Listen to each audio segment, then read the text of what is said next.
While you're scrolling through your phone right now, there's a billionaire 200 feet underground, sitting in a luxury bunker that costs more than most people's homes, waiting for the end of the world in absolute comfort. And if you stick around, I'll show you exactly what $15 million buys you when the apocalypse comes knocking. These aren't the Cold War concrete holes your grandparents feared. We're talking about underground palaces with movie theaters, swimming pools, and security systems that would make Fort Knox jealous. The ultra-wealthy aren't just preparing for disaster anymore. They're preparing to survive it in style. And the bunker industry? It's booming like never before. I spent months researching this rabbit hole, and what I found is equal parts fascinating and unsettling. So let me take you on a journey into the hidden world beneath our feet, where the 1% have built their backup plan. The bunker boom. Let's start with a question. What do tech billionaires, hedge fund managers, and Hollywood executives have in common? Besides obscene wealth, of course, they're all buying underground bunkers, and business is exploding. Since 2020, bunker sales have increased by over 1,000%. Companies that build these survival palaces have wait lists stretching years into the future. We're not talking about a few paranoid outliers here. This is a movement among America's elite.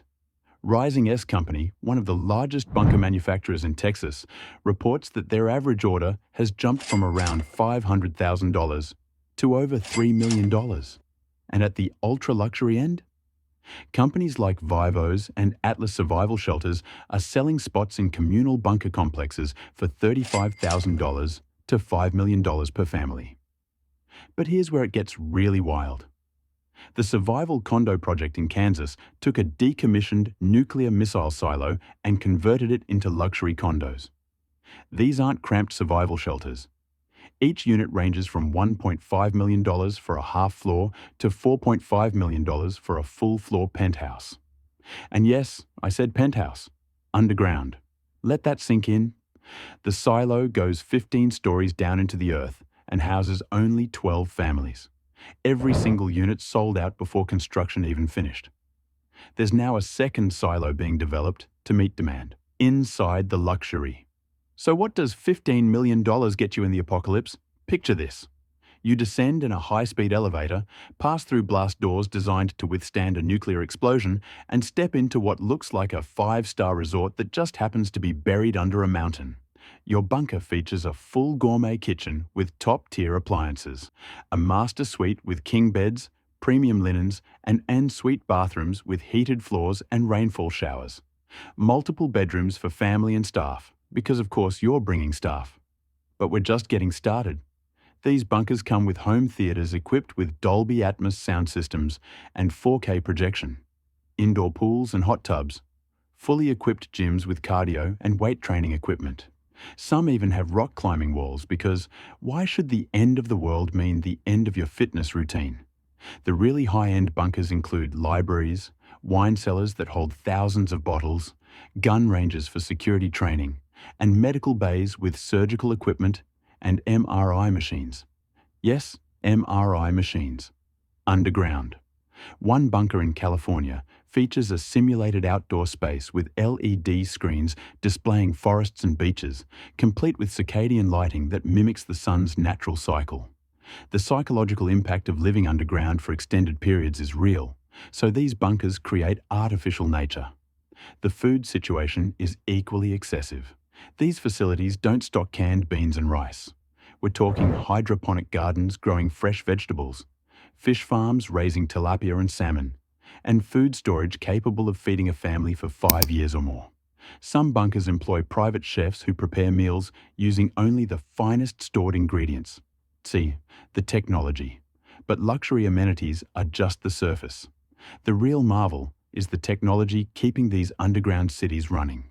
Air filtration systems use military-grade NBC filters that remove nuclear, biological, and chemical threats. These aren't simple air purifiers.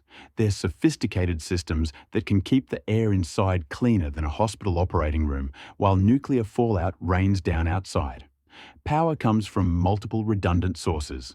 Solar panels on the surface, diesel generators with fuel for months, and in some cases, geothermal systems, or even small modular nuclear reactors. The goal is simple: never lose power, no matter what. Water systems are equally impressive.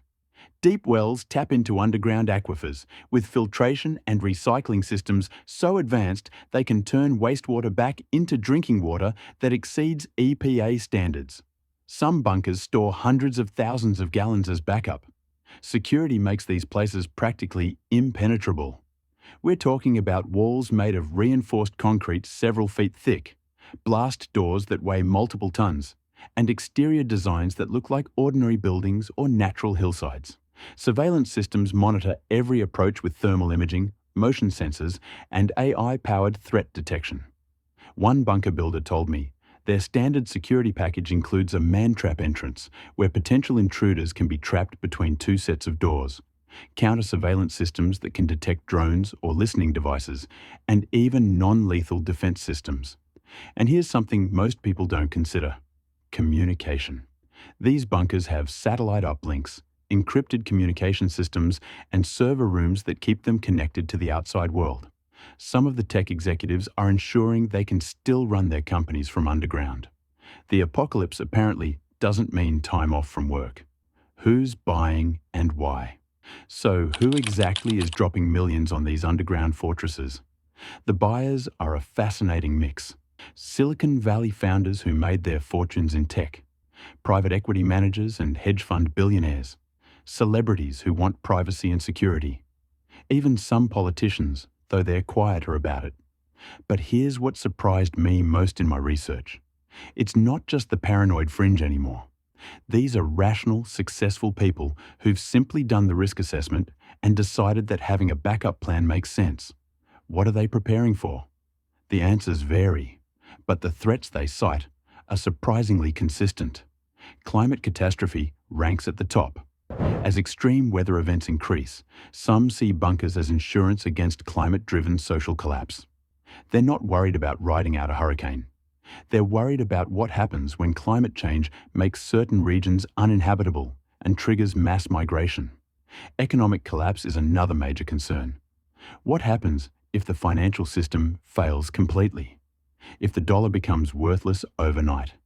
These bunkers offer a place to wait out the chaos until a new order emerges. Then there's political instability and civil unrest. Some buyers explicitly mention fears of civil war or social breakdown in America. They've watched conflicts around the world and decided they want an escape hatch if things get bad domestically. Pandemics obviously became a bigger concern after 2020. But we're not talking about COVID-level events. These people are preparing for something far worse, something with a much higher mortality rate that might make the surface world uninhabitable for months or years. And yes, nuclear war still makes the list. With rising global tensions and more nations acquiring nuclear weapons, the threat hasn't disappeared.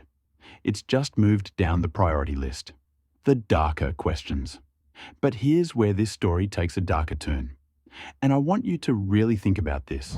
What does it say about our society that the wealthiest among us are building escape pods instead of working to prevent the disasters they're preparing for? These are people with enormous influence. The tech billionaires shape our digital world. The hedge fund managers control vast amounts of capital. They have the resources and the platform to address climate change, inequality, and political instability. Instead, many are choosing to build bunkers. There's an ethical dimension here that's hard to ignore. In a real catastrophe, these bunkers create a two-tiered survival system. The rich ride it out in comfort while everyone else faces the chaos on the surface. It's wealth inequality taken to its logical extreme. Some philosophers and ethicists have started calling this survival of the richest. And they're raising serious questions. Do the wealthy have a moral obligation to use their resources to prevent catastrophe rather than just protecting themselves from it? Is building a luxury bunker an act of prudent preparation or selfish abandonment? And there's a practical question too. These bunkers require staff, security personnel, chefs, doctors, engineers to maintain the systems. How do you ensure loyalty when there's no society left to enforce contracts? How do you stop your security team from just taking over once they realize they're the ones with guns? This question keeps bunker owners up at night, and it's spawned an entire industry of consultants advising on post-apocalyptic labor relations. Some proposals include special locks that only the owner knows, discipline collars, or food that's deliberately addictive. The solutions people propose reveal just how dystopian this whole scenario becomes when you think it through. So here we are. While most Americans are struggling with rent, inflation, and daily survival, there's a parallel world where the ultra-wealthy are spending millions on underground insurance policies. These bunkers are marvels of engineering and luxury.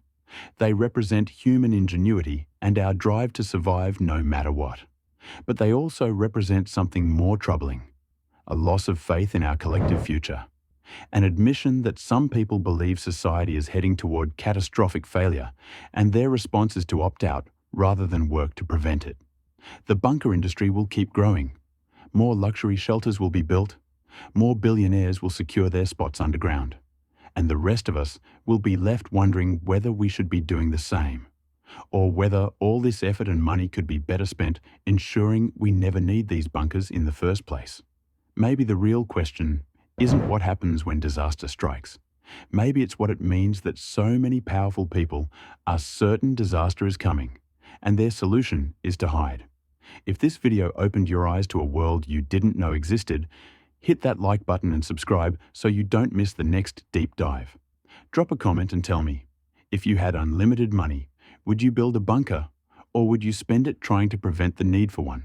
I'll be reading every comment. Thanks for watching, and I'll see you in the next one.